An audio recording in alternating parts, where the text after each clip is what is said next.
Now, a record number of organs were transplanted by the NHS last year, according to research exclusively revealed by Channel 4 News. The rise is credited to new specialist nurses who counsel people before they decide to sign up to the donors register.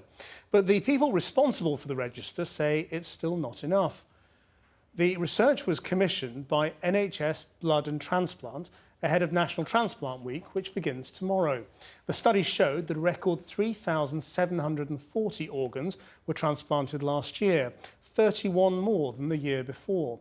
But despite there being nearly 18 million people signed up to the NHS Donors Register, there are still 7,500 patients on the transplant waiting list, with 3 people in need of an organ dying every day.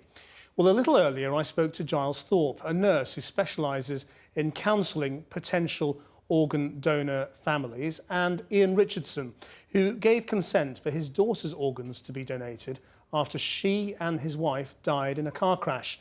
I began by asking Ian what happened in his case.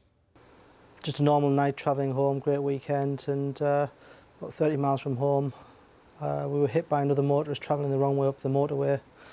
My wife was killed instantly at the scene, and my eldest daughter Maya sustained massive injuries. My baby daughter, who was then 11 weeks, escaped unscathed, and I had different injuries.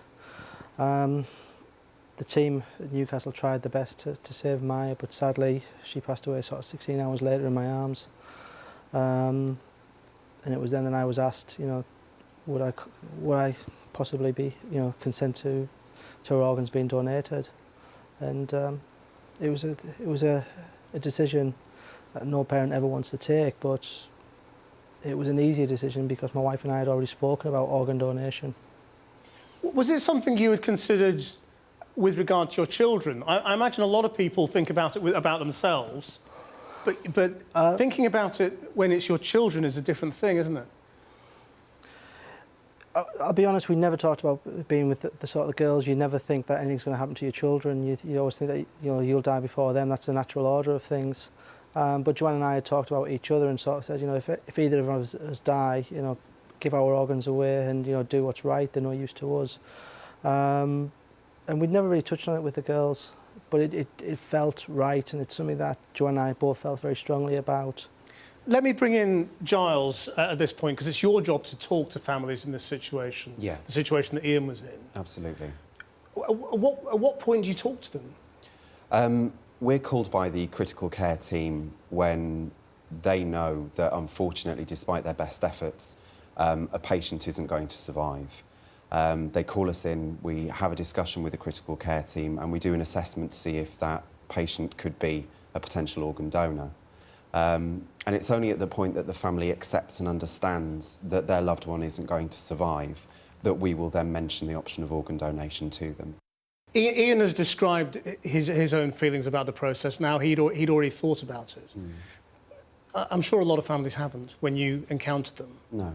What are the kinds of fears and myths, if you like, that you have to overcome? Some of the common ones, I think, are some families need to know that there isn't anything more that can be done for their loved one, and that's the reason why we don't mention donation to them until they understand and accept that their loved one is going to die. So that's a lot of the work that we do with families. I think another common myth is how their loved one's going to look after the donation operation.